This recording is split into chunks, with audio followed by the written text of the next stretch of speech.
Ukraine के हवाई अड्डों पर रूस का हमला। 100 ड्रोन से हमला, यूक्रेन दहला। रूस के हमले से यूक्रेन में फिर कोहराम मच गया। रूस के ड्रोन ने इस बार यूक्रेन की हवाई क्षमता को खाक करने का मन बना लिया है। अब रूस ने दावा किया है कि उसके बलों ने यूक्रेनी हवाई अड्डे पर हमला किया। रिपोर्ट में कहा गया कि रूसी बलों ने यूक्रेनी सैन्य हवाई अड्डे के बुनियादी ढांचे पर हमला किया। ड्रोन ने यूक्रेन के प्रोडक्शन प्लांट्स और यूक्रेन सेनाओं के अस्थायी पोस्ट को निशाना बनाया। रूस का दावा है कि इस हमले में यूक्रेन को बड़ा नुकसान उठाना पड़ा। वहीं यूक्रेन ने रूसी दावे को गलत ठहराया और कहा कि उसने रूस की कई मिसाइलों को टारगेट हिट होने से पहले ही ढेर कर दिया।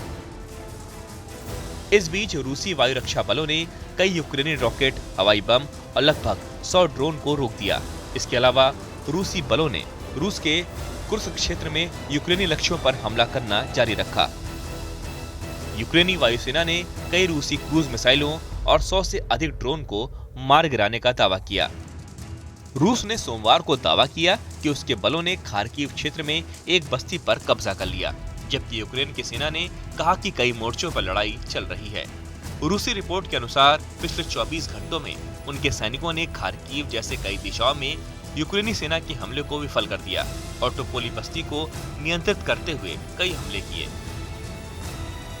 इसके पहले रूस यूक्रेन युद्ध के 3 साल पूरे होने से ठीक पहले राजधानी कीव पर कई ड्रोन अटैक हुए। बताया गया कि ईरानी ड्रोन से यूक्रेनी शहरों और गांवों पर हमला करने के बाद ये सबसे बड़ा हमला है। ज़ेलेंस्की ने कहा कि पिछले हफ्ते रूस ने यूक्रेन पर कुल मिलाकर 1150 हमलावर ड्रोन, 1400 से ज्यादा हवाई बम और 35 मिसाइलें दागी।